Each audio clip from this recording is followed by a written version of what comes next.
Hello everyone, कैसे हैं आप सब लोग।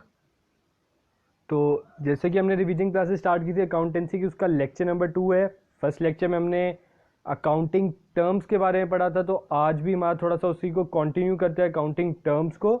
कुछ अकाउंटिंग टर्म्स है, उसके बाद हम क्लासिफिकेशन ऑफ अकाउंट्स के बारे में सीखेंगे, अकाउंट्स को कैसे क्लासीफाई करना है। और एंड में आपके लिए इसके लिए एक होमवर्क भी है, आपने इस लेक्चर से क्या सीखा हो, आपको जो एमसीक्यू बनता है उसका आंसर आपने कमेंट सेक्शन में लिखकर देना है। लेक्चर स्टार्ट करने से पहले मैं आपको बता दूं, ये हमारे डिफरेंट सोशल मीडिया हैंडलर्स है जहां पे आप हमें फॉलो कर सकते हो और आपकी अगर कोई भी क्वेरी आप हमसे पूछ सकते हो। आईजी कॉमर्स क्लासेस फेसबुक पे एक पेज है, उधर आप हमें आपकी कोई भी क्वेरी है तो आप हमें बेझिझक मैसेज कीजिए, आपको उधर रिप्लाई मिलेगा। सेकेंडली हमारे टेलीग्राम चैनल भी है आईजी कॉमर्स क्लासेस के नाम पे, दोनों के लिंक आपको डिस्क्रिप्शन में मिल जाएंगे। टेलीग्राम पे आपको इसकी पीडीएफ भी प्रोवाइड कर देंगे लेक्चर्स के एंड में, और साथ में हमारे उधर वीकली क्विज कंपटीशन भी होता है। तो लेट्स स्टार्ट। तो आज हम सबसे पहले पढ़ेंगे एक्सपेंडिचर। ठीक है, एक्सपेंडिचर आप सब जानते हो एक्सपेंडिचर क्या है, खर्चा। तो मैंने उसकी डेफिनेशन ही लिखी, उसके टाइप्स को मैंने आगे क्लासिफाई करके वो समझाने की कोशिश कर रहा हूं, क्योंकि एमसीक्यू जो है इसका बनेगा। एक्सपेंडिचर का कोई आपको नहीं आ सकता एमसीक्यू। एक्सपेंडिचर का तो आपको मीनिंग पता ही है, बेसिक, ये अकाउंटिंग टर्म भी नहीं कह सकती है, तो आपकी बेसिक लाइफ का मीनिंग है कि एक्सपेंडिचर का मतलब होता है खर्चा। तो उसके दो टाइप्स क्या हैं, that is capital expenditure and revenue expenditure. अब इन दोनों में आपको क्लैरिफिकेशन होनी चाहिए, क्लासिफिकेशन करना सीखो कि कौन सा कैपिटल एक्सपेंडिचर है और कौन सा रेवेन्यू एक्सपेंडिचर है। ठीक है, तो हम सबसे पहले पॉइंट पढ़ते हैं, थर्ड पॉइंट। थर्ड पॉइंट आप पढ़िए, थर्ड पॉइंट में लिखा है कैपिटल एक्सपेंडिचर जो है it is of non recurring nature and revenue expenditure is of recurring nature. Recurring मतलब बार बार आना, जो आपका एक्सपेंस हर महीने हो रहा है, मतलब थोड़ी थोड़ी देर बाद हो रहा है, साल में लगा लो 5-6 बारी हो ही रहा है, तो हम उस खर्चे को रेवेन्यू एक्सपेंडिचर में डालेंगे।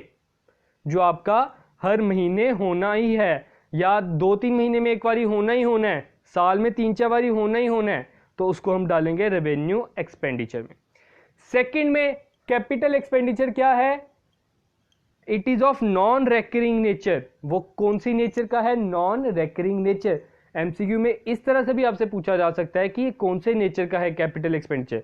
तो कैपिटल एक्सपेंडिचर वो है जो साल में एक बारी, कभी का 3-4 सालों में एक बारी, उसको हम क्या बोलेंगे, कैपिटल एक्सपेंडिचर। नेक्स्ट पॉइंट आप पढ़ो इधर, कैपिटल एक्सपेंडिचर उन्होंने बोला है it helps in increasing earning capacity. जो आपकी कैपिटल एक्सपेंडिचर है वो आपकी अर्निंग कैपेसिटी बढ़ाने में मदद करता है। नेक्स्ट है revenue expenditure helps in maintain the earning capacity, ये आपकी मेंटेन करने में मदद। तो इधर से ही क्लियर हो जाता है, the expenditure which helps to increase earning capacity is capital expenditure। अभी मैं इसके एग्जांपल दूंगा और क्लियर अप होता रहेगा। रेवेन्यू एक्सपेंडिचर क्या है, जो आपको अर्निंग कैपेसिटी मेंटेन करने में मदद करता है। जैसे कि आप अपने एम्प्लॉय को सैलरी दे रहे हो, ये आपको क्या करेगा, आपका ये खर्चा है, या मानते हो ना इट इज योर एक्सपेंस। अब मैंने आपसे पूछा ये आपका कैपिटल एक्सपेंस है कि रेवेन्यू एक्सपेंस है, तो it is your revenue expense. पहली बात कि आप उसे हर महीने दे रहे हो। सेकेंडली ये आपकी जो अर्निंग कैपेसिटी है, आपने जो एम्प्लॉय रखा है आपके दुकान पे, जो कर्मचारी है जिसे आप कहते हो, वो आपको मदद कर रहा है किसी काम में, सेल्समैन है तो आपकी सेल बढ़ाने में मदद कर रहा है, अर्निंग कैपेसिटी को मेंटेन करने में मदद कर रहा है, उसको हम बोलेंगे रेवेन्यू एक्सपेंडिचर। ठीक है, अब इसका फर्स्ट पॉइंट पढ़ते हैं, capital expenditure incurred in acquiring and improving permanent assets. Acquiring मतलब खरीदना, एक तरह का एक्वायर करना। परमानेंट एसेट्स को इंप्रूव या उन्हें एक्वायर, उन्हें पाने में जो खर्चा होगा उसे हम बोलेंगे कैपिटल एक्सपेंडिचर। परमानेंट एसेट्स हो गए जैसे आपके प्लांट एंड मशीनरी, आपको प्लांट कोई मशीन चाहिए कोई प्रोडक्शन करने के लिए, किसी भी चीज़ का आपका बिजनेस है, तो उसके लिए आप प्लांट, आपके जो मशीनरी है उसको 5 सालों में 6 सालों में एक बार ही लोगे, कई बार तो 15 सालों में एक बार ही लोगे। ये तो नहीं है कि आप हर साल मशीनरी लेते रहोगे, ठीक है। तो उसको हम कैटेगराइज किस में करेंगे, कैपिटल एक्सपेंडिचर में। और revenue expenditure is a routine expenditure incurred in the normal course of business and includes cost of sale, maintenance of fixed assets. उनकी जो मेंटेन करेंगे हम एसेट्स पे, वो आजकल आपको पता ही, जैसे आपके घर में एक्वागार्ड है या एसी है, उसकी तो खर्चा आपका मेंटेन करने का, उसके ऊपर सर्विस का खर्चा तो लगता ही है आपका, तो उसको हम डालेंगे रेवेन्यू एक्सपेंडिचर में। नेक्स्ट है, it produces benefit over several years. ये आपको सेवरल ईयर्स तक बेनिफिट प्रोवाइड करेगा। बट जो रेवेन्यू एक्सपेंडिचर है, it is consumed with in A accounting year. उसका जो बेनिफिट है वो आप साल के अंदर अंदर ही कंज्यूम कर लोगे। जैसे कि आपने कैपिटल में प्लांट खरीदी, 5 लाख की खरीदी, ठीक है, तो पहले 1 लाख को आपने पहले साल में यूटिलाइज किया, अगले दूसरे साल में 1 लाख और फिर 1 लाख 1 लाख 1 लाख, मतलब उसका जो बेनिफिट है प्लांट का वो आपको हर साल मिल रहा है आने वाले, जितनी देर वो पूरी ऑब्सोलीट नहीं हो जाती, बिल्कुल खत्म नहीं हो जाती, तो इसको हम बोलेंगे कैपिटल एक्सपेंडिचर। लेकिन ये जो है रेवेन्यू एक्सपेंडिचर, इसका बेनिफिट आपको सिर्फ उसी साल में रहता है। जैसे कि आपने एम्प्लॉय को सैलरी दी, इसी साल की आपने सैलरी दी, इस महीने की सैलरी थी तो वो महीना ही काम करेगा, अगले महीने की नहीं दो तो वो नहीं करेगा। वो आपको ये तो नहीं आप 1 महीने की सैलरी दो, वो आपको 5 साल काम करके देगा, ऐसा तो नहीं है ना। तो उसको हम बोलेंगे रेवेन्यू एक्सपेंडिचर। नेक्स्ट है, आपसे पूछा जा सकता है कैपिटल एक्सपेंडिचर कहां आता है, that is it is shown in the balance sheet. वो बैलेंस शीट में शो होता है। और रेवेन्यू एक्सपेंडिचर शोन होता है trading and profit and loss account में, ठीक है। होप कि आपको क्लियर हो गया होगा। अब आगे हम पढ़ेंगे इसके opposites like capital and revenue receipt. Expenditure का उल्टा हो जाएगा रिसिप्ट। रिसिप्ट हो गया पैसा आना। अगर पैसा आपको वो आने के जो चांसेस हैं 5 सालों में एक बार ही आ रहा है, उसको हम बोलेंगे कैपिटल रिसिप्ट। जो आपको रोज के रोज आ रहा है, महीने में एक बार ही आ रहा है, उसको हम बोलेंगे रेवेन्यू रिसिप्ट। तो रेवेन्यू रिसिप्ट की पहली एग्जांपल, सेल ऑफ गुड। आप जो जिस चीज का व्यापार करते हो, उसका जो सामान आपने बेचा, उसको हम क्या बोलेंगे, revenue receipt. Commission on good sold, revenue receipt, इसकी एग्जांपल है ये, ठीक है। फिर रेवेन्यू रिसिप्ट की कमीशन हो गई, आपको सैलरी आनी है, वो रेवेन्यू रिसिप्ट है। Secondly capital receipt. Capital receipt हो गया, हमने ऊपर पढ़ा अभी, कैपिटल एक्सपेंडिचर था कि मशीन खरीदना, अब हो गया जो आपकी पुरानी मशीन पड़ी है उसे बेचना। क्या हो गया, उसको बेचना, सेल ऑफ ओल्ड मशीन, ठीक है। अब जैसे आपके पास कोई कंप्यूटर है, अब वो ऑब्सोलीट हो गया, वो खत्म हो गई उसकी वैल्यू, आप उसे ओएलएक्स पे डाल देते हो, 5-6 सालों के बाद डालते हो, आप उसे पहले अच्छी तरह यूज करते हो, तो उसको हम बोलेंगे कैपिटल रिसिप्ट। कैपिटल रिसिप्ट का क्या है, आप इधर पढ़ सकते हो, it is amount received by sale of fixed assets और it is amount realised by sale of goods और रेंडरिंग ऑफ सर्विसेज। सेकंड है, it is shown in the balance sheet just like above and it is shown in the trading and profit and loss account. ऊपर जैसे हमने अभी पढ़ा, जैसे expenditure के case में पढ़ा, बस फर्क क्या है, ये आपने इनकम वाली साइड शो करना है, वो आपने एसेट वाली एक्सपेंडिचर वाली साइड शो करना है। Capital receipts of non recurring और रेवेन्यू रिसिप्ट्स ऑफ और रेकरिंग, जो अभी ऊपर पढ़ा सेम वैसा ही चल रहा है, लेकिन बस इसमें पैसा आ रहा है, उसमें पैसा जाता था। It is not received in the course of normal business activity. आपके जो नॉर्मल कोर्स ऑफ बिजनेस चल रहा है, रोज के रोज नहीं मिलते, ये कभी कभार जब आपका मन करेगा 5-6 सालों में बेचने का तब मिलेगा। It is received in the course of normal trading operation. Next है, it is not available as payment of profit to the owner of business. ये आपकी जो प्रॉफिट है, जैसे आपने वो सेल किया, सेल ऑफ मशीनरी, उस पर जो प्रॉफिट हो रहा है वो ओनर ऑफ बिजनेस को प्रोवाइड नहीं है, लेकिन जो it is available as payment of profit to the owner of business after deduction of all revenue expenses. लेकिन ये जो प्रॉफिट है ये ओनर को मिलने के लिए है after deduction of revenue expenses. उसमें से जितने भी आपके डे टू डे खर्चे हुए हैं, सेल ऑफ गुड्स वगैरह सब कुछ, मतलब परचेज ऑफ जो आपने स्टॉक खरीदा, उसको माइनस करके जो बचेगा वो आपको प्रॉफिट मिलना है ओनर को, ठीक है। इसमें बस आपने ये याद रखना है, capital is of non recurring nature, revenue is of recurring nature.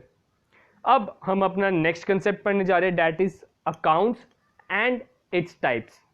इस अकाउंट्स की कितनी टाइप्स हैं हम पहले भी कर चुके हैं। अकाउंट्स की टाइप्स है 3, real account, personal account, nominal account.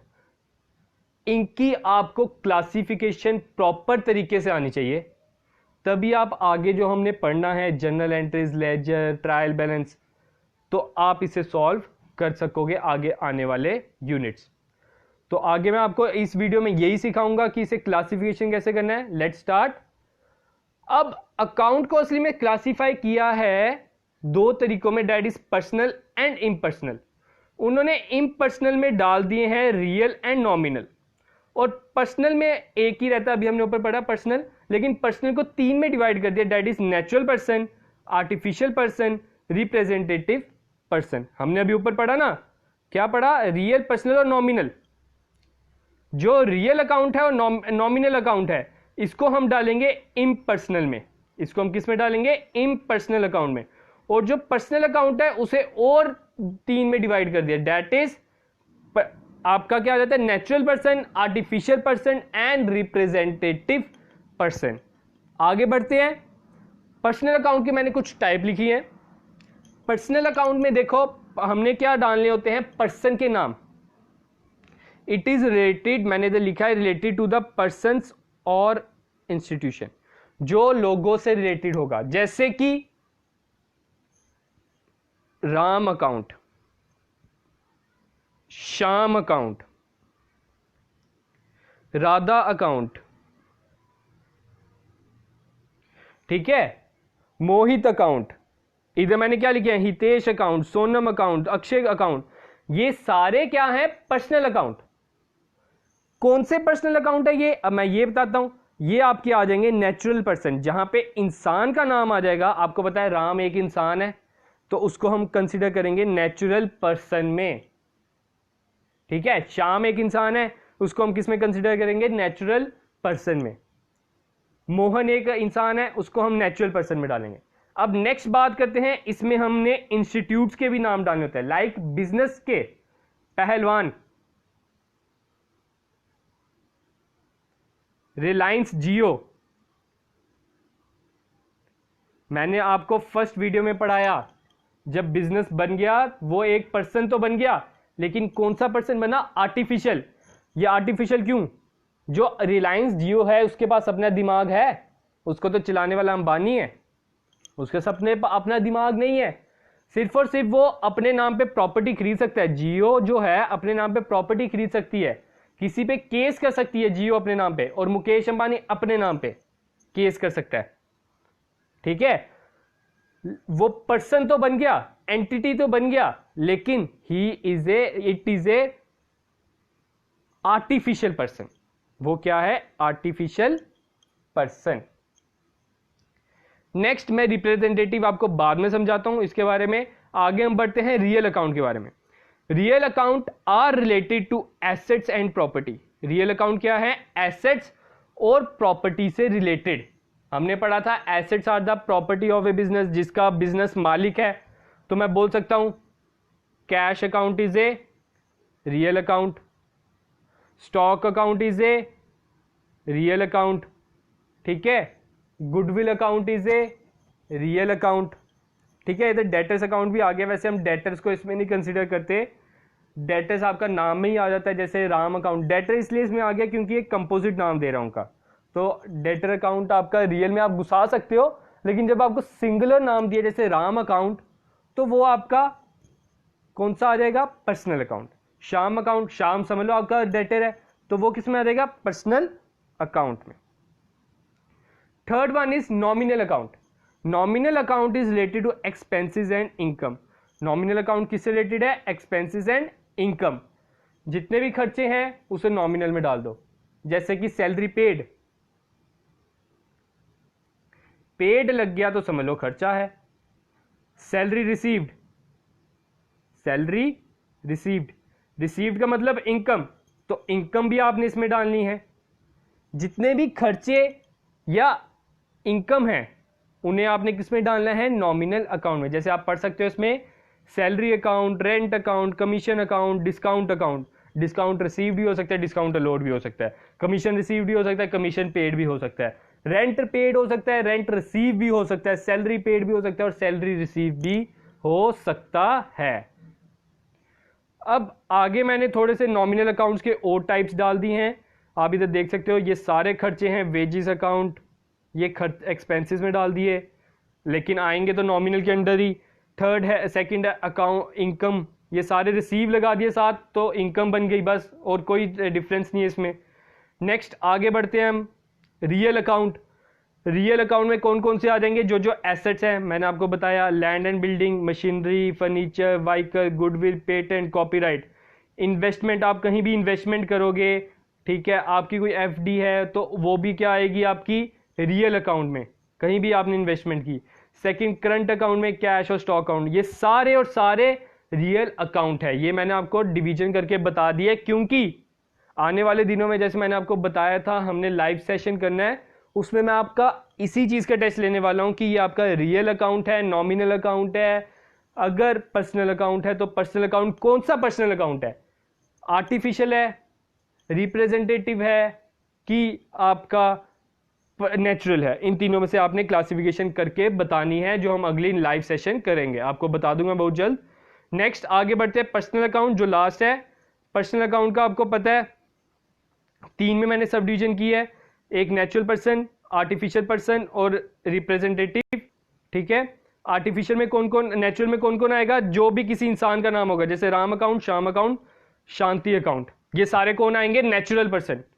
Artificial में कौन कौन आएगा, जो फर्म के नाम है, कोई एजुकेशन इंस्टीट्यूट है जैसे कि जेके बोस, जैसे कि हेरिटेज स्कूल, नागबनी स्कूल, ये सारे स्कूल भी आपके किस में आएंगे, आर्टिफिशियल पर्सन में। कोऑपरेटिव सोसाइटीज, ये सारे भी आपके किस में आएंगे, आर्टिफिशियल, क्योंकि they are artificial person, not a natural person, they can not walk और थिंक एनीथिंग।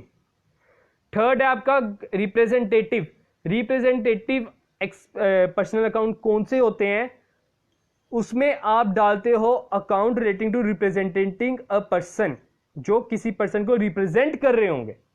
इसमें आपने बस ये 4 याद रखने, डेट इज प्रीपेड इंश्योरेंस, या प्रीपेड आप एक्सपेंस बोल सकते हो, प्रीपेड, ठीक है, जिनके साथ कोई भी सफिक्स लगा होगा, किसी भी एक्सपेंस या इनकम के साथ सफिक्स या प्रफिक्स लगा होगा, उसको हम क्या बोलेंगे, representative. Like prepaid insurance, outstanding salary, salary से तो हमें क्या पता चला, खर्चा है, लेकिन हमने भी खर्चा दिया नहीं, तो ये हमारा खर्चा कहां से हुआ, इट इज ए आउटस्टैंडिंग, ये रिप्रेजेंट कर रहे हैं इन लोगों को, तो हम इसको क्या बोलेंगे, रिप्रेजेंटेटिव पर्सन।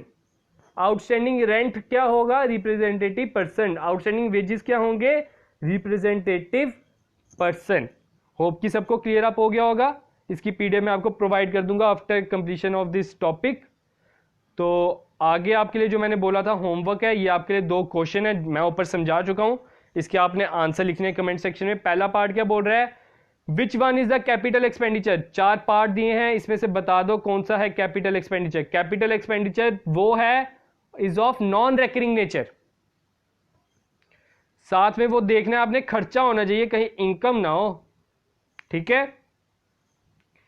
नेक्स्ट है कैपिटल एक्सपेंडिचर। इनमें से कैपिटल एक्सपेंडिचर कौन सा है, नीचे मैंने 3 दिए हैं, car purchase for sale, machinery purchase for business use और रोड टैक्स और insurance premium for delivery van. इन तीनों में से कैपिटल एक्सपेंडिचर कौन सा है, ठीक है।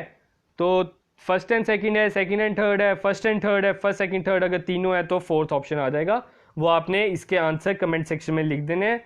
तो आज के लिए इतना ही लेक्चर है, होप कि आप सबने एंजॉय किया होगा।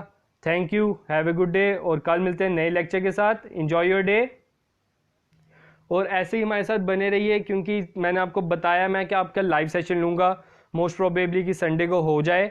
अगर ये टॉपिक कंप्लीट हो जाता है तो उधर मैं आपसे यही पूछूंगा कि इसकी क्लासिफिकेशन सिखाओ, आपने उधर बताना है कि इसकी क्लासिफिकेशन कैसे की जाएगी। मैं आपको उधर दे दूंगा विदाउट ऑप्शंस, ठीक है। मैं आपका क्योंकि चाहता हूं कि आपका कंसेप्ट क्लियर हो, ताकि आपका पेपर में कोई भी क्वेश्चन आ जाए आप उसे आसानी से क्लियर कर लें। आप ये नहीं सोचे कि हाँ मैंने क्वेश्चन पढ़ा था, आप ये सोचे कि मुझे ये कंसेप्ट क्लियर है, मैं ये क्वेश्चन कर लूंगा।